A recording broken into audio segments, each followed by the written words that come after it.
It's good to be with you this morning and have an opportunity to introduce myself a little bit and share some about the ministry that we are in the process of starting in Bridgeton.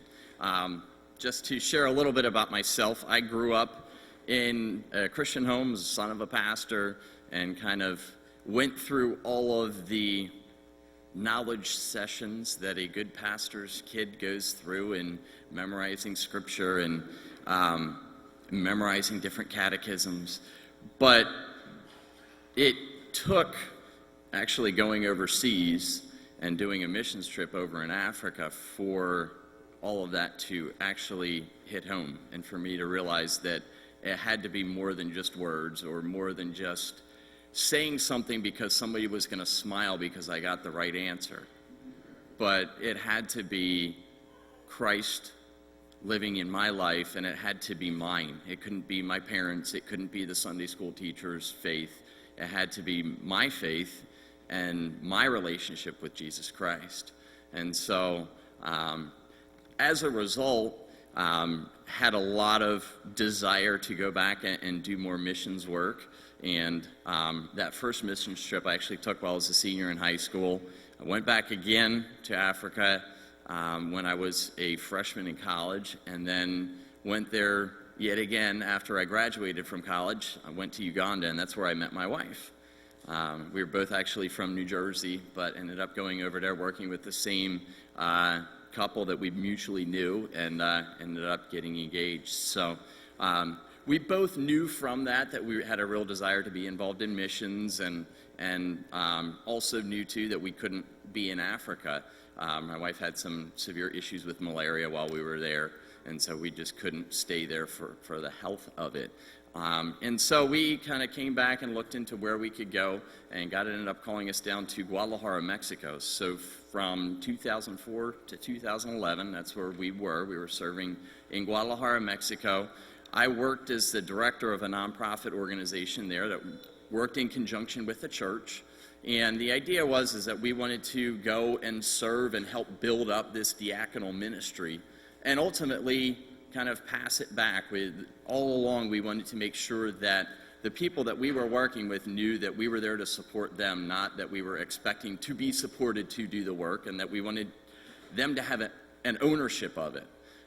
So basically what the work was, it was a Christian school. So we had a school that was from 3 years old, and when I left it was up through 5th grade.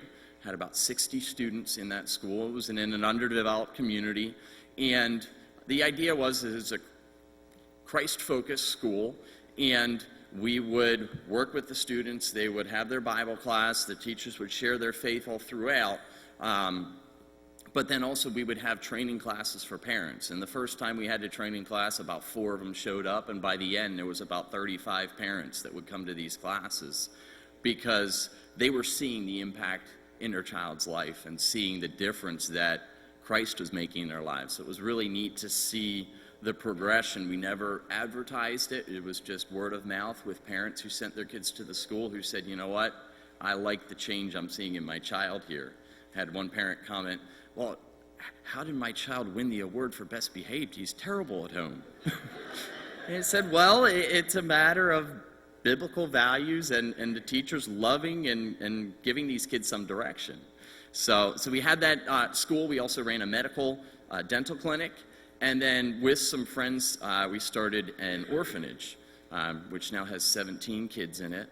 And so we're very thankful for the work that we were able to be part of there, and thankful that God's continuing it.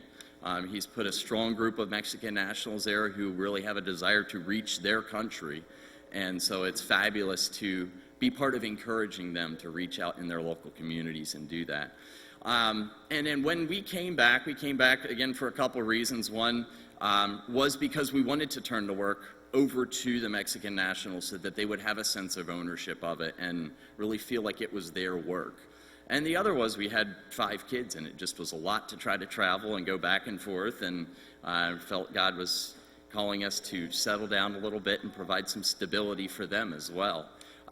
So when we moved back, we talked with some of the churches that were in the area here that supported us, and they asked me to go around Bridgeton and just start talking with people who were already involved in nonprofit work, people who were part of the city government, part of the schools, and just see what the needs are and just try to get a feel for how we could serve. And so after doing a presentation to them on what I felt was the consensus from these different groups, they asked me to help them start a nonprofit organization for the purpose of reaching out and ministering to the needs of the community of Bridgeton. So that's what we've been in the process of doing for the last year. Right now, kind of where we're at, we're in the process of starting 2 different ministries. One of them is working specifically with the Hispanic population there. We actually had a community meeting, community gathering last night with the idea of just inviting people in, had some folkloric dancing, served some tacos, and just inviting people to come in and sign up for some ESL classes. The idea through that is that we're going to have classes, we're going to have volunteers from churches just come and sit and be the native English speaker for people. And through that, develop relationships with people, start to get to know them and have the opportunity to share the gospel with them as we sit and minister to their different needs.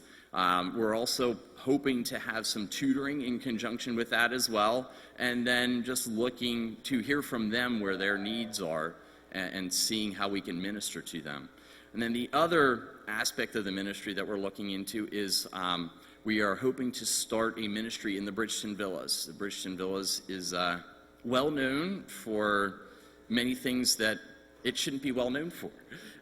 So that it's always had a lot of issues, and just through a lot of prayer really felt that that was a good place for the gospel to be, and that it was important to take the ministry to them. There's a lot, and as we looked around at the different ministries, there's a lot of ministries that bring people or invite people to where they're at, but there's not many that are actually going into the areas of need or the problem areas and putting the light of the gospel right where the issues are. And so we felt that that was an important aspect, too, to show the people there that we're willing to go out of our comfort zone and to where they are and to meet them where they are and to bring the love of Christ to them. So the plan there is we've talked with the site management. They're very interested in us being there. The new site manager there is a believer, and so we're going to be sitting down with them in a couple weeks. But the plan that we've talked about with them is to run a whole summer program there, invite different churches to come have a week. So we're planning to have 6-7 weeks where a different church comes every week and would run a VBS or a sports camp, arts and crafts camp, but spend 3-4 hours with the kids, share the gospel with them, develop a relationship with them, and just have a positive influence in these kids' lives. Most of the kids, their parents aren't very involved. And so this provides something very positive for them to do and puts the light of Christ and drives the darkness out. So that's our hope and prayer, is that we want to encourage churches to become part of this, to get together a group of individuals who wants to come down and have a ministry there for a week. The long-term goal is that we would be able to have something on site, but that is one of the apartment complexes where there is no community room. We talked to them about using one of their apartments. It's vacant, but the ownership isn't willing at this point in time. So part of the prayer is that after the summer, they'll see the positive impact on the families and children and hopefully let us use one of the apartments for doing some tutoring, for some counseling and some follow-up and helping these families. So that's basically what we're looking at doing with the ministry. And just wanted to share with you, we've been asked by various people, well, why are you looking at Bridgeton? There's other areas, or for example, the church that I normally attend is out in Pole Tavern. So people are saying, well, what about here? What about places a little closer to us? And one of the reasons is, well, it's good to go to a place where we receive no benefit from it, because then it's just all of God. We're doing it because we love Him, not because we're trying to see some more people come into our church, but you know what, we're just doing it because we love the Lord and we want to see people changed. And another one is, as we've kind of looked into this ministry, I've done some research and come across some pretty interesting statistics in regards to Cumberland County as a whole. And they are 9.7%, close to 10% of the children in Cumberland County are reported to be victims of abuse or neglect. And that's the highest percentage in all of New Jersey. 15.5% of the girls ages 10 to 19 in Cumberland County, again, reported being pregnant. Again, that's the highest percentage in all of New Jersey. 68% of the students in Cumberland County passed their 11th grade achievement tests, and only 60% passed their 4th grade state achievement tests. And those are the lowest in all of New Jersey. And I would imagine that Bridgeton is probably far below what Cumberland County is. So that's why we want to be in Bridgeton, because there's such a need. There's a lot, and where there's need, there's much opportunity. There's a lot of opportunity for the gospel and for showing the love of Christ to people. The goals of the ministry are primarily to show the love of Jesus to people, to minister to their needs, to build relationships, to unite churches, to work together for the kingdom, and to encourage ministry within our own community. One of the things we were struck with, too, is that it was pretty easy to get churches to come down to Mexico and serve, but then not nearly as many were doing things in their local community. But one of the things that also we were struck with, too, is that after coming to Mexico, a lot of them that did go back and start ministries in the local community because of the benefit. They saw the benefit of it, and that's actually one of the reasons this ministry started. Is one of the churches came down and visited us from the Bridgeton area, and they said, you know what, this looks very much like Bridgeton.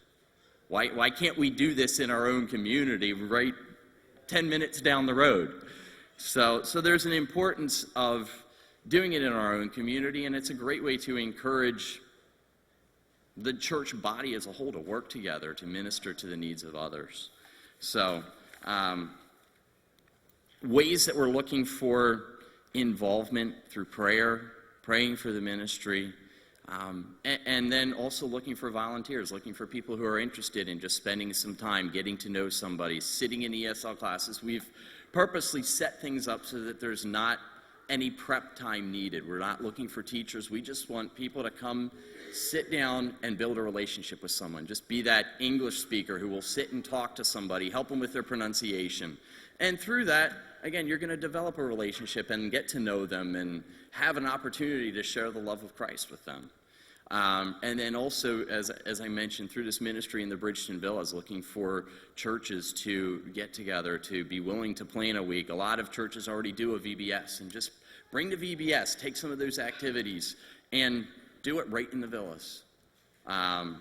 There's a lot of opportunity, a lot of need, and but nothing insurmountable. We have a great God who can do mighty things, and it's such a blessing to serve such a great God.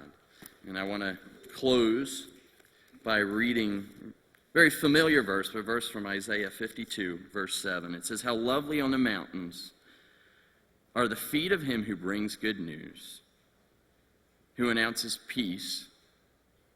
And what place needs peace more than Bridgeton? In the Bridgeton Villas. "And brings good news of happiness, who announces salvation, and says to Zion, your God reigns." And that's our prayer, is that through this ministry, there will be many more people in Bridgeton saying, my God reigns.